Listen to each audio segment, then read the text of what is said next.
Hi, so we're at the Lowacha Conference, which is the International Indigenous Health and Wellbeing Conference, and we're here with Upai Purri, which is a dance group, Torres Strait Islander dance group. Yes. And we're here with Natalie and Enrique, and so they performed as part of the welcome, which was fabulous, and Thank you. loved it.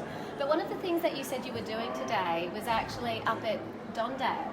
Yes. So I was just wondering if you could tell us a little bit more about the work you do up there. No worries. Yes, I actually take Enrique with me and my mother. We do music workshops and dance workshops. So we'll teach them Torres Strait Island dancing. We'll teach them music. We teach guitar, ukulele, piano, djembe, and then we have our pull-ups, the instruments we were dancing with tonight. A lot of the staff there will often comment about how nice it is to see the kids calm and focused when we come in with our instruments. Those that don't participate are often quite loud and rowdy, but once they start participating, they calm right down. They have a lot of fun, there's big smiles, and it just makes them feel a lot better. It's only 2 hours a week, but it makes a big difference to those boys. Absolutely. I mean, I think we've probably all heard about Dondale because of the reporting, and we hear a lot of the negative stuff. And we were just saying before, we wish there was no, child jails. Yes. Is the way you framed it as child jails, which I absolutely agree they are. But can you tell us about the importance of you doing that for the young people that are in there? Yes, I can actually. One of the boys that we worked with last year got out this year, hasn't been back, which is wonderful, and now has a job and he's got his own place and he's playing sport, and we seen him not long ago, and the first thing he said to me was, I really miss the music.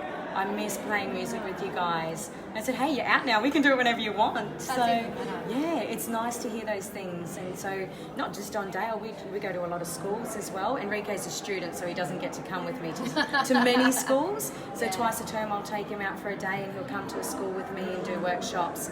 And the students who participate in those workshops often start out quiet and shy. Most don't want to participate, don't want to perform, dead set against it.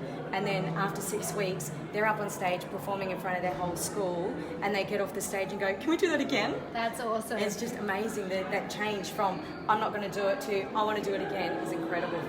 Enrique, can I ask you a question? Yes. Obviously, you're a young person as well. Do you think it's important for other young people to see you as a young person performing and practicing culture like this? Yes, actually, because it's can help generations pass on the culture. Will be very good, and culture won't be lost.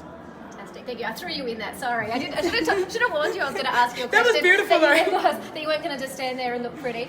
But I mean, what is one of the things that you hope the takeaway messages for the young people are when you're performing, when they get out? What do you hope they've taken away from this? I hope they take out what we've taught them. So we teach them to teach themselves. So we give them the tools, we show them how to write down what they're playing on a guitar or an ukulele or a piano, and then they find their own way of writing it down, and then they take that with them. So some of them are already talking about, when I get out, I'm going to go straight to my uncle, he's got a keyboard, and I'm going to make songs, and I'm going to be famous. I'm like, you can do that, and I want to see it, and I can't wait. And don't forget Yeah, don't forget, when you're performing, I'm going to be in the front row going, I know him, I taught him, I did that.